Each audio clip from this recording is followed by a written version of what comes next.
Hello everyone. आज है 11 जून और आज इस वीडियो में हम बात करने जा रहे हैं स्टील अथॉरिटी ऑफ इंडिया के बारे में। देखिए, जिसको हम सेल के नाम से भी जानते हैं, सरकारी कंपनी है और काफी बड़ी कंपनी है भैया। स्टील सेक्टर की, मेटल सेक्टर की काफी बड़ी कंपनी है ये। और पिछले कुछ दिनों में अगर देखा जाए तो इसने आग उगली है। बहुत ही शानदार तेजी स्टील अथॉरिटी ऑफ इंडिया के शेयर में हमें देखने को मिली है। और वीडियो में हम डिस्कस भी करेंगे कि हाल फिलहाल में यहाँ पर खरीदारी करने का क्या सही मौका है कि नहीं। और हाल फिलहाल में इनके क्वार्टरली रिजल्ट्स भी आए थे, वो भी हम बातचीत करेंगे। और जो बड़े बड़े ब्रोकरेज हाउसेस है उनकी क्या कमेंट्री है वो भी हम यहाँ पर चर्चा करेंगे। लेकिन उससे पहले, अगर आपने अभी तक चैनल को सब्सक्राइब नहीं किया है तो प्लीज अभी इसे सब्सक्राइब कर लीजिए, क्योंकि आगे भी बहुत सारे वीडियोस हैं जो आपको काफी ज्यादा हेल्प करेंगे। तो चलिए शुरू करते हैं। तो स्टील अथॉरिटी ऑफ इंडिया 135 रुपए का शेयर है। 5% की तेजी आई है और नतीजे आने के बाद ये तेजी और ज्यादा बढ़ गई थी। ठीक है, रिजल्ट्स एक्चुअली इनके कल आए थे, लेकिन डिक्लेयर जो है वो आज रिपोर्ट सामने आई मॉर्निंग में। और उसके बाद देखें तो धीरे धीरे धीरे यहाँ पर ये जो तेजी है वो बढ़ती चली गई, क्योंकि अच्छे रिजल्ट से बेहतर इसके जो नतीजे थे वो इंडिकेट कर रहे हैं। पिछले एक महीने में देखें तो देखिए, शेयर 140 पे था, टूटकर नीचे आया था, 118 तक पहुंचा, तेजी आई, हल्की सी गिरावट आई, लेकिन अच्छी खासी रैली पिछले 3 दिनों में इसने दिखाई है। 121 से 135 का सफर सिर्फ 3 दिनों में इसने तय किया है। एक साल में अगर है देखें तो एक साल में 350% का ग्रोथ यहाँ पर देखने को मिला है। एक साल में 350% का ग्रोथ। 28 का शेयर था, 28 का। अब देखिए लगातार ऊपर उठा, ठीक है, फिर ऊपर जाने के बाद क्या हुआ, देखिए यहाँ पर 79 पे था, ठीक है, वापस टूट के कहां पर आया, 57 पर आया, वापस ऊपर उठा, वापस गिरावट आई, वापस एक बहुत शानदार बड़ी रही थी, 145 रुपए तक शेयर पहुंचा, ठीक है, 150 तक पहुंचने के कगार पे था ये, लेकिन वापस टूटकर 118 120 पर टूटा ये। अब दोबारा दौड़ने को तैयार है। देखिए, जब भी बड़ा गिरावट इसने दिखाया है वापस दौड़ने के लिए तैयार हुआ भी है ये शेयर। लेकिन 10 साल का अगर हम ग्राफ देखें तो 10 साल का ग्राफ हमें कुछ अलग ही पिक्चर दिखाता है। 6% की गिरावट है। अब देखिए, हर बार देखने को मिला है कि बड़ी गिरावट के बाद बड़ा बाउंस बैक हुआ है, बड़े बाउंस बैक के बाद बड़ी गिरावट आई है, फिर बड़ा बाउंस बैक हुआ है, फिर बड़ी गिरावट आई है, बड़ा बाउंस बैक हुआ है। बड़ी गिरावट की शायद जो पॉसिबिलिटीज है उससे भी इनकार नहीं किया जा सकता। यहाँ पर देखिए, लार्ज कैप शेयर है, 54,000 करोड़ के आसपास है मार्केट कैप है। एनएससी में देखा जाए तो 18 करोड़ से भी ज्यादा का वॉल्यूम ट्रेड है। बहुत बड़ी क्वांटिटी में इसके शेयर ट्रेड हो रहे हैं, बहुत बड़ी क्वांटिटी। यहाँ पर अगर हम देखें तो प्रमोटर के पास 65% की होल्डिंग है, जो 75% की थी, लेकिन बाद में ओएफएस लेकर आए ये लोग, और 65 रुपए के आसपास अभी प्रमोटर की होल्डिंग है। 4.32% की होल्डिंग एफआईएल्स के पास है। 5.67% की होल्डिंग म्यूचुअल फंड, बड़ी क्वांटिटी म्यूचुअल फंड ने खरीदी है। 1.51% की जो होल्डिंग थी वो सीधी 5.67% पर पहुंच गई, मतलब 4% से भी ज्यादा की क्वांटिटी म्यूचुअल फंड खरीद चुका है यहाँ पर। 10.59% की होल्डिंग इंश्योरेंस कंपनी के पास है। सरकारी कंपनी है तो भैया प्रेसिडेंट ऑफ इंडिया सबसे बड़े प्रमोटर है, एक भी शेयर गिरवी नहीं है। 34 म्यूचुअल फंड स्कीम्स और 115 जितने एफआईएल्स का पैसा लगा है। एलआईसी के पास भी सबसे बड़ी होल्डिंग है 9.26% की। और इंडिविजुअल इन्वेस्टर होल्डिंग की अगर हम बात करें तो वो भी 10.41% के आसपास है। देखिए, डिविडेंड इन्होंने पिछले साल भी पे किया था, सॉरी इसी महीने फरवरी में पे किया था, ठीक है, 10% का, मतलब 1 रुपए पर शेयर का डिविडेंड पे किया था। इस बार दोबारा डिविडेंड की अनाउंसमेंट की गई, मतलब दूसरी बार ये डिविडेंड पे करने वाले हैं। अब यहाँ पर हम बात करने जाए तो प्रॉफिट जो है वो 3,500 करोड़ के आसपास का प्रॉफिट, तकरीबन 3,470 करोड़ का ये प्रॉफिट है और इंक्रीजिंग मोड में है। यहाँ पर अगर हम बात करने जाए सेल के बारे में तो इस क्वार्टर में अगर हम देखें तो 3,470 करोड़ का मुनाफा हुआ है मार्च क्वार्टर में, जो कि काफी अच्छा है, क्योंकि पिछले साल 2,645 करोड़ के आसपास का प्रॉफिट था।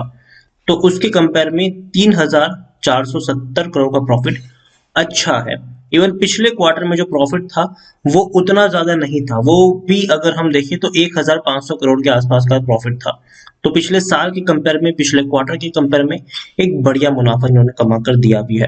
दूसरी तरफ अगर हम बात करें इनकम की, बात करें तो इनकम भी इस बार 23,500 करोड़ से ज्यादा की हुई है, जो पिछले साल 16,575 करोड़ के आसपास की थी। तो बहुत बढ़िया चीज है ये कि भैया इनकम बहुत ही तेजी से इनकी बढ़ी है। और उसके साथ एक और चीज अगर मैं जोड़ने की कोशिश करूं तो डिविडेंड की, जैसे कि मैंने आपको बात करी, तो बोर्ड ने डिक्लेयर किया है डिविडेंड 1.80 रुपीस पर शेयर, 1 रुपये 80 पैसे पर शेयर का डिविडेंड इन्होंने अनाउंस किया है। मतलब अभी हाल फिलहाल में ही डिविडेंड दिया था, इस बार दोबारा डिविडेंड पे कर रहा है, तो अच्छी बात है, बेहतर चीज है ये सेल की।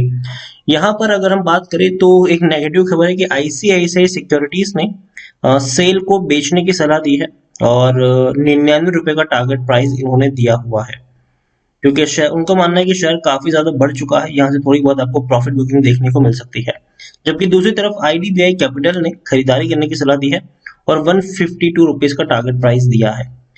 एक और है यहाँ पर, अगर हम बात करें तो क्रेडिट सूस की मैं बात करूं तो उन्होंने सेल का जो टारगेट प्राइस है वो रिवाइज किया है और न्यूट्रल रेटिंग है उनकी सेल में, और टारगेट प्राइस 140 रुपए का। ठीक है, एक चीज मैं बता दूं कि जो टारगेट प्राइस होते हैं वो लॉन्ग टर्म के होते हैं, तो 140 रुपए का टारगेट प्राइस है क्रेडिट सूस के द्वारा। और आईसीआईसीआई सिक्योरिटीज का 99 का टारगेट प्राइस है। दूसरी तरफ आईडीबीआई कैपिटल का 150 रुपए से भी ऊपर का टारगेट प्राइस देखने को मिल रहा है। सेल के बारे में देखें तो टेक्निकल रेटिंग अभी भी शानदार है, तेजी के संकेत है, यहाँ से और ऊपर तक शेयर जा सकता है, ट्रेंड अभी भी पॉजिटिव है। According to Moneycontrol user 89% लोग खरीदने की सलाह दे रहे हैं, 8% लोग बेचने की बात करें, 3% लोग होल्ड करने की। ठीक है, मतलब 92% लोगों को यहाँ पर पॉजिटिव व्यू है, जबकि 8% लोग बेच के निकलने की बातचीत भी यहाँ पर कर रहे हैं। सेल के रेवेन्यू में अच्छी खासी उछाल आया था, 20 में थोड़ा डिक्लाइन जरूर हुआ है, लेकिन फिर भी इनके प्रॉफिट्स भी देखेंगे तो काफी बड़े हैं पिछले 2 सालों में। इससे पहले 3 साल देखेंगे तो भाई साहब नुकसान थे। 2016 में 4000 करोड़ का लॉस था, फिर 2833 करोड़ का लॉस था, फिर 480 करोड़ का लॉस था। अब पिछले 2 साल में अच्छा प्रॉफिट ये कंपनी कमा भी रही है, ये काफी अच्छी बात है, बेहतर चीज है। सरकारी कंपनी है, डूबने का कोई खतरा नहीं है। देखिए अभी अगर हम बात करें तो जो स्टील कंपनियां हैं, जो मेटल कंपनियां हैं, उनको फायदा क्यों हो रहा है, क्योंकि देखिए चाइना जो है वो स्टील की डंपिंग कर रहा था। ठीक है, लेकिन पिछले साल से जब से प्रॉब्लम शुरू हुई है, काफी एक्चुअली पिछले काफी साल से थी, लेकिन पिछले साल सरकार ने और ज्यादा स्ट्रिक्ट एक्शन लिया और जो स्टील की डंपिंग थी उसको रोकने के लिए काफी ज्यादा टैक्सेशन लगाना शुरू कर दिया चाइनीज कंपनियों के ऊपर। तो जो डंपिंग है उसको रोका जा रहा है और जो इंडियन कंपनी है स्टील की उनको फायदा मिल रहा है, चाहे वो जेएसडब्ल्यू स्टील हो, चाहे टाटा स्टील हो, या फिर चाहे सेल की अगर हम बात करें। सभी शेयर्स अगर देखेंगे तो भाई साहब बड़ी तेजी बड़ी रफ्तार दिखा रहे हैं। लेकिन एक डिस्क्लेमर यहाँ पर यह भी देना चाहूंगा कि जो मेटल कंपनियां होती है ना, वो उसके ऊपर जो ग्लोबल फैक्टर होते हैं वो काफी ज्यादा इफेक्ट करते हैं। ठीक है, तो ऐसा नहीं है कि 135 का शेयर है ये बढ़ता ही जाएगा बढ़ता ही जाएगा बढ़ता ही जाएगा। अगर कोई ऐसा ग्लोबल फैक्टर निकल आए यहाँ पर, ठीक है, जिसको हम कंट्रोल नहीं कर सकते, ठीक है, तो याद रखिए शेयर टूट भी सकता है और बढ़ भी सकता है। तो ग्लोबल जो फैक्टर होते हैं वो काफी ज्यादा इम्पैक्ट डालते हैं हमेशा मेटल सेक्टरों के ऊपर, मेटल कंपनियों के ऊपर। तो ये आप यहाँ पर ध्यान रखिए कि जब भी कोई भी आप मेटल शेयर खरीदते हैं तो जितना रिस्क होता है उतना रिवॉर्ड भी होता है। यहाँ पर देखिए अगर पिछले कुछ महीनों में देखें तो भाई साहब बड़ा मुनाफा कमाया है सारी स्टील कंपनियों ने। ठीक है, लेकिन अगर कोई ग्लोबल फैक्टर यहाँ पर अगर डिस्टर्ब कर सकता है चीजों को तो वो भी हमें यहाँ पर समझना होगा। सेल के बारे में मैं कहूंगा कि शेयर हाँ काफी हाई प्राइस पे निकल चुका है, 300 135 के ऊपर हो चुका है, लेकिन अभी भी थोड़ा सा ये शेयर और ऊपर जा सकता है, 140 रुपए के आसपास ये घूम सकता है। लेकिन लेकिन हर बार की तरह मुझे लगता है कि एक बड़ी रफ्तार के बाद एक बड़ी गिरावट देखने को मिलती है, प्रॉफिट बुकिंग आ सकती है यहाँ पर, उससे मैं इनकार नहीं कर रहा हूँ। सेल को मैं हमेशा कहता हूँ कि अगर आपको खरीदारी करनी है तो 120 के नीचे मिले तो आप बाइंग कर सकते हैं। जब अभी शेयर 118 120 के आसपास था तब मेरी बाइंग की रिकमेंडेशन थी, लेकिन अब जब 135 पे निकल चुका है तो अब मैं खरीदने की सलाह नहीं दूंगा। ठीक है, अगेन मैं कह दूं अब मेरी खरीदने की सलाह यहाँ पर नहीं है। शेयर दोबारा 125 120 रुपए के आसपास जाए तब आप वहां पर बाइंग कर सकते हैं, लेकिन 135 रुपए से महंगा तो खरीदने की, उससे महंगा खरीदने की मेरी बिल्कुल भी यहाँ पर एडवाइस नहीं रहेगी। हाँ कंपनी अच्छी है, बुरी नहीं है, ठीक है, बहुत अच्छी है, लेकिन आप यहाँ पर इस इंडेक्स को देखिए, इस चार्ट को आप देखिए कितनी बड़ी रफ्तार आई है। ठीक है, तो प्रॉफिट बुकिंग भी थोड़ी बहुत देखने को मिल सकती है यहाँ पर। अच्छे रिजल्ट्स है, सब कुछ बेहतर है, लेकिन प्रॉफिट बुकिंग अभी भी शायद यहाँ पर हावी हो सकती है कुछ दिनों बाद। ठीक है, मैं ये नहीं कह रहा हूँ कि 1-2 दिन में गिरावट आ जाएगी। 135 का शेयर है, शायद हो सकता है 145 तक भी ये चला जाए, लेकिन उसके बाद प्रॉफिट बुकिंग शुरू जरूर हो सकती है किसी भी एक लेवल पर। तो इसलिए मैं कहूंगा कि थोड़ा सा कॉशियस होने की अब यहाँ पर जरूरत है। कंपनी में कोई दिक्कत नहीं है, बेहतर कंपनी है ये। और दूसरी बात, मेटल कंपनियां हमेशा रिस्क से भरी रहती है, ग्लोबल फैक्टर बहुत ज्यादा इसके ऊपर असर डालते हैं। तो इसीलिए मेटल में अगर आप खरीदारी करते हैं तो याद रखिए एक बोनस में रिस्क जुड़ जाता है यहाँ पर, तो उसको भी आप यहाँ पर ध्यान में रखिए। ओवरऑल जो भी वीडियोस मैं बनाता हूँ वो एजुकेशन पर्पस के लिए होते हैं।